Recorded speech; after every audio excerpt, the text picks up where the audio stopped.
네, 안녕하십니까.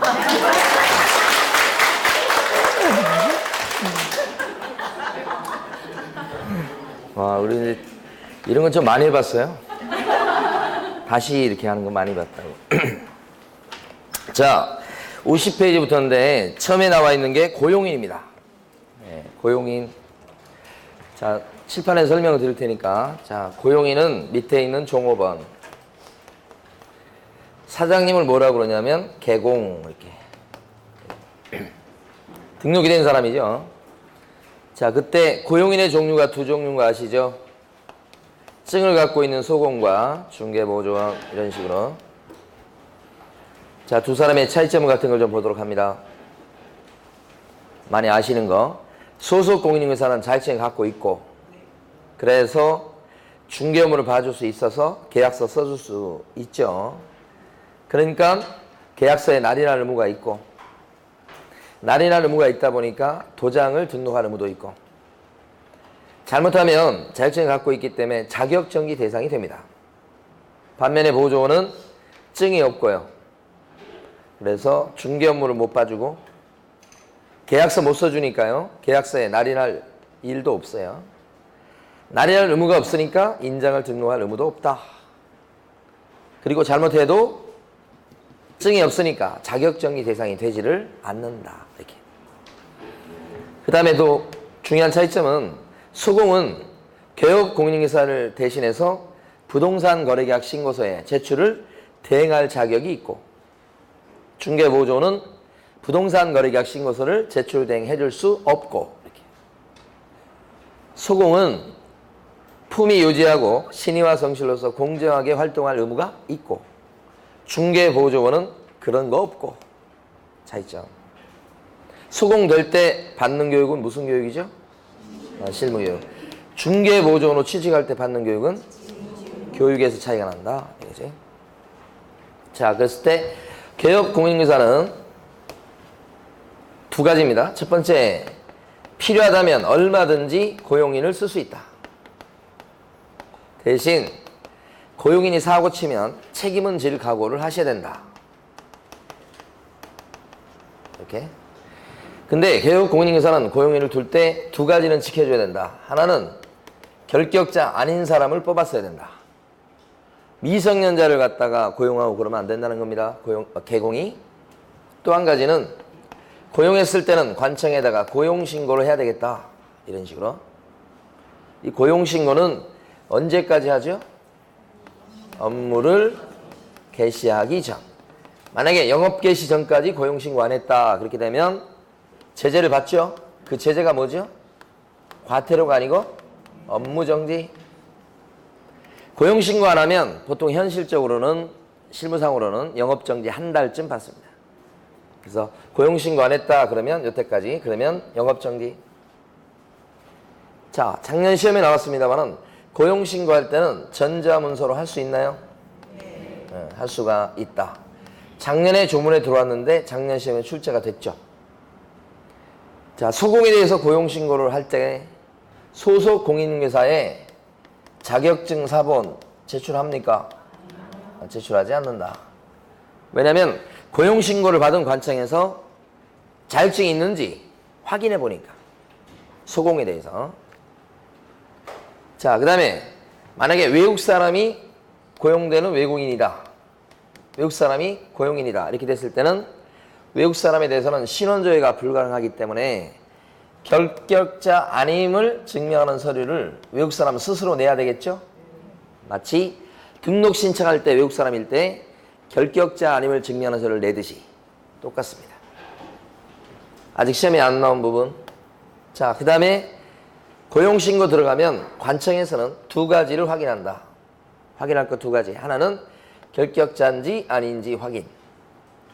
또 한 가지는 교육을 갖다가 수료했는지를 확인. 그래서 관청에서는 두 가지를 갖다 확인해 주게 돼 있다. 시험에 안 나온 거. 여기까지 다 시험에 나오는 것들, 나왔던 것들, 아직 안 나온 거. 고용신고와 관련된 이쪽 부분은 하나도 뺄 게 없어요. 자, 그 다음에 잘랐거나 또는 관뒀을 때는 고용관계 종료신고하죠.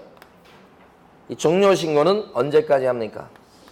10일 이내 종료 신고해야 되겠다. 중요하죠. 10일. 그러니까 종이 10명이다. 기억하시고. 종료 신고 안 해도 똑같이 영업정지입니다. 자, 책임지는 것은요. 책임지는 법적 근거 조문이 하나 있고 책임지는 내용을 갖다가 살펴볼 텐데 법적 근거는 조문이 하나 있어요. 어떻게 되어 있냐면 고용인이 한 업무상 행위는 모든 행위는 아니고 영업상 행위는 고스란히 누가 한 걸로 칩니까? 개업 공인중개사의 행위로 본다. 개공의 행위로 본다. 이렇게 의지한다 이 말이야. 혹시라도 나올 때 추정한다 이런 얘기를 해버리면 틀린 겁니다. 추정이 아니고 더 센 거 본다 이렇게. 잘못은 고용인이 했지만 직접적으로 잘못하지도 않는 개업 공인중개사가 한 걸로 치기 때문에 개공이 같이 책임지게 돼 있다. 그렇죠? 자, 이때 만약에 책임지는 내용이 뭐냐 이렇게 하면 두 가지인데 하나는 민사 책임, 하나는 형사 책임 이렇게 두 개의 성질이 확연히 다르다. 만약에 A라는 고용인이 B라는 의뢰인한테 새빨간 거짓말을 해서 피해를 줬다 이렇게 되면 피해 입은 의뢰인은 손해 입은 거에 대해서 3천만 원 손해다 이렇게 되면 그 3천만 원 손해에 대해서 손해배상 청구를 이렇게 고용인한테도 할 수도 있고 아니면 개공한테도 할 수 있고 이렇게 개공도 책임이 있게 되니까 이 조문에 따라서 이제 손해배상 책임은 고용인이 3천만 원 물어주는 거 손해배상 책임지는 거 당연하고 더 나아가서 고용인뿐만 아니라 개업공인중개사도 같이 물어주게 돼 있다. 이렇게 그래서 이걸 연대 책임이다 이렇게 얘기하고 둘이 같이 3천만 원 물어주게 돼 있고 만약에 개업공인중개사가 물어줬을 때는 나중에 고용인한테 그 돈을 다시 받아낼 여지는 있다. 그래서 연대 책임의 끝은 구상이다. 그리고 이 책임은 개업공인중개사한테 지금 잘못이 없어도 청구 들어오면 물어주라고 판결이 나는 거니까 개업공인중개사 이런 책임은 무조건 책임이죠. 무과실 책임. 그러니까 혹시 더 나가서 개공이 감독을 잘했다고 해도 청구가 들어오면 손해배상 하라고 판결 납니다. 그게 무슨 책임요? 무과실 책임. 감독 잘했어도 무조건 책임. 이것과는 별도로 형사처벌을 받는 게 존재하죠. 거짓말한 것은 판단을 그르치게 한 행위니까 이때는 1년 이하의 징역이나 1천만 원의 벌금으로 처벌받게 된다. 이랬을 때 개업공인중개사는 고용인에 대해서 감독을 소홀히 했다. 그래가지고 1천만 원의 벌금으로 형사처벌 대상이 된다. 이것은 명문의 규정이 있다. 이 법조문이 양벌 규정이고 중개사법 50조 조문이죠. 위에 나와 있는 이런 손해배상 책임은 이 조문을 해석을 한 겁니다. 근데 이건 규정이 있는 거고 이 양벌 규정에 따라서 우리 개업공인중개사는 감독 소홀 책임을 묻는 거니까 벌금 정도로 그친다.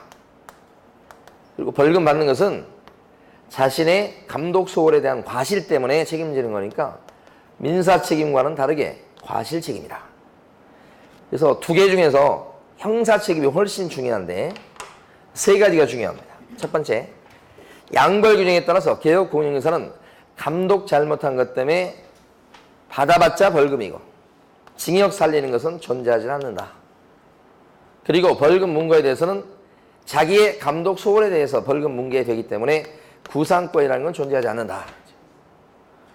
두 번째는 양벌 규정에 따라서 개업공인중개사가 벌금 물었을 때는 300만 원 이상 벌금에 해당돼서 중개사법 위반 300 이상 벌금일지라도 결격자로 삼지 않는다는 게 판례 입장이고 더 나아가서 그래서 개업공인중개사에 대해서는 등록 취소도 하지 않는 게 판례 입장이다. 굉장히 중요합니다. 마지막은 만약에 감독을 갖다가 철저히 해버렸다면 과실이 없다고 보는 거니까 이때는 벌금도 물려서는 안 된다. 이거네.